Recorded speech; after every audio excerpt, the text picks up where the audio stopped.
দুর্গম lady of Keylong জয় করে এলো nature and trekkers club of Jalpaiguri. সোমবার রাতে দুর্গম লেডি অফ কেলং শৃঙ্গ জয় করে ফিরে আসে অভিযাত্রীরা। রাতেই ক্লাবের পক্ষ থেকে অভিযাত্রী দলের সদস্যদের মিষ্টিমুখ করিয়ে স্বাগত জানানো হয় ক্লাব পরিচালন কমিটির পক্ষ থেকে।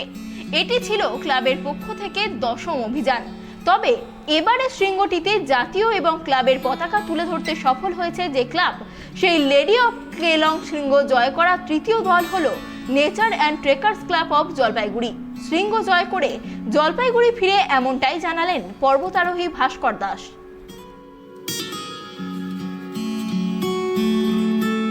জলপাইগুড়ির একটা আমি মনে করি যে একটা খুব ইম্পর্টেন্ট ডে আজকে।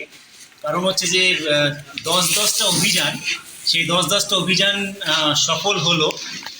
এইবারের অভিযান যেটা ছিল সেটা একদমই অন্যরকম ছিল সব দিক থেকে। এটা ডিফিকাল্টিস লেভেল যেটা ছিল অনেক বেশি হাই ছিল, এবং খুব যেটা আমরা খুব গুড ফিল করছি সেটা হচ্ছে কি যে এই যে পিকে আমরা অভিযান করেছি এটা এখন পর্যন্ত তৃতীয় দল, জলপাইগুড়ির যে আমাদের nature and trekkers club of জলপাইগুড়ির যে অভিযাত্রী দল, এটা তৃতীয় দল হিসাবে এই শৃঙ্গে আমরা পা রাখলাম। এটা যেরকম একদিকে খুব উল্লেখযোগ্য একটা ঘটনা, অন্যদিকে হচ্ছে যে খুব হাইয়েস্ট নাম্বার অফ মাউন্টেনিয়ার্স, অর্থাৎ আমরা এই 8 জনের টিমে 6 জন আমরা এই পিকে চড়তে সমর্থ হয়েছি। এটা একটা খুব বড় আমাদের পক্ষে, এটা একটা খুব খুশির খবর।